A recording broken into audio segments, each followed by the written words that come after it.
Hello and happy Thursday, May 21st. Welcome to another exciting edition of Rate Desk. I'm your host, Michael Thomas, here to talk about multifamily interest rates and other news. Jumping to the markets today, NASDAQ is near, within 5%, I should say, of an all-time high.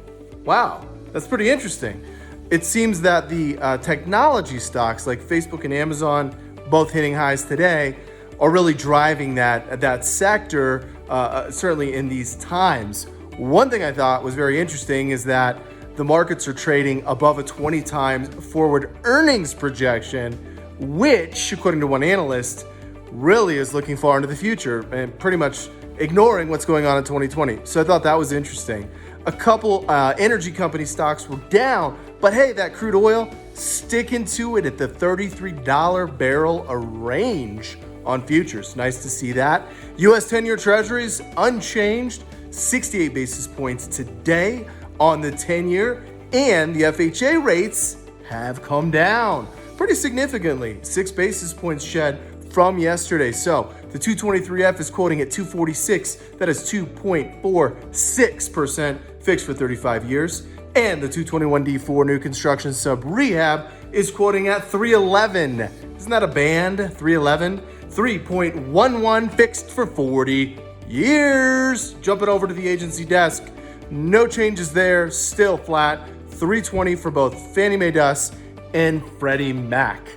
Today, I want to talk about three things. The first of which really focuses on low-income housing tax credit permanent debt selections. So, if you're a developer and you've got a construction loan, maybe from a bank, maybe it's a bank that's also your tax credit investor, and you're getting to that permanent takeout, I'm going to remind you, HUD FHA earlier this year waived the 3-year rule, which means you can actually come in with an FHA loan and take it out way before 3 years, right? So all you really need are 1 month stabilized at the programmatic debt service coverage requirements, depending on the type of affordability you have. That's all you need for 1 month, and then you can submit the application. It's got to be 3 months before you close the loan. But boy, does that give you some more options. I was talking to a LIHTC developer and owner today about that fact, and he was surprised about the 3-year waiver. A lot of people lost that news kind of in the mix of what's been going on.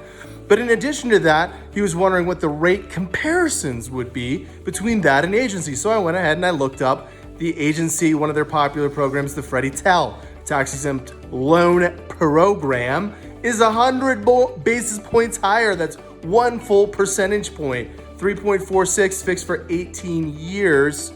Okay, still amortizes for 35, not bad, but it's 1% higher. I mean, that's pretty significant, especially in properties where they're more deeply affordable.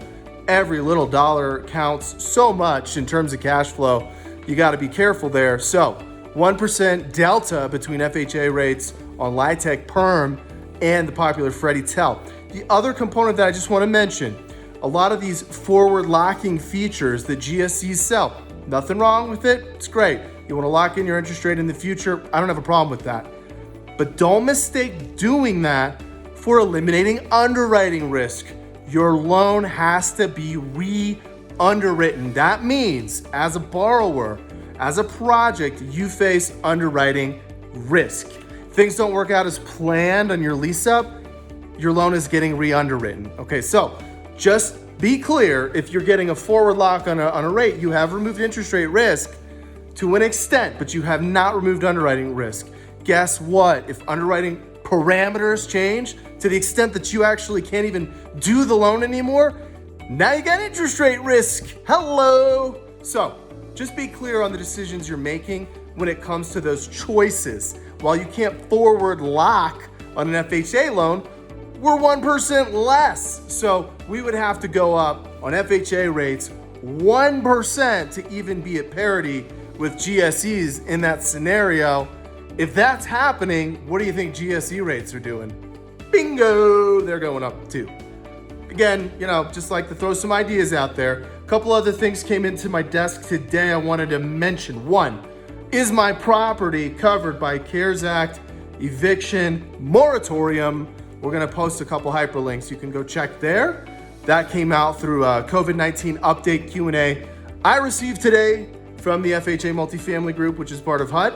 Part 2 of that, I wanna mention that the FHA HUD multifamily, before you get your firm application, which is basically like your loan approval, you have to have your environmental study reports completed. So that includes radon, or if there's asbestos or lead-based paint, things like that. But the thing that's new and a confirmation of that is you don't have to do those prior to submitting the application. So that's good because there's quite a lot of time in between those two events, right? So at application, you're getting third-party reports. They're going to HUD. HUD has 45 days to respond. They could take longer if there's questions. That could easily stretch into 60 days. So the fact that you have this extra cushion of time, hey, that's a great thing, right? In these times, you're able to submit the application, kind of get in the queue, so to speak, to be underwritten and just move forward. So that is a positive note. I've got some interesting comments tomorrow. There's a Federal Register update coming tomorrow that is going to impact historic tax credits, okay? I've got a historic tax credit developer client, and I'm going to hear from him what he views the impacts of those changes to the Federal Register are in the way that the treatment of the historic tax credit works. That's all for now. Thank you all for tuning in to another exciting edition of Rate Desk. I'm your host, Michael Thomas, signing off.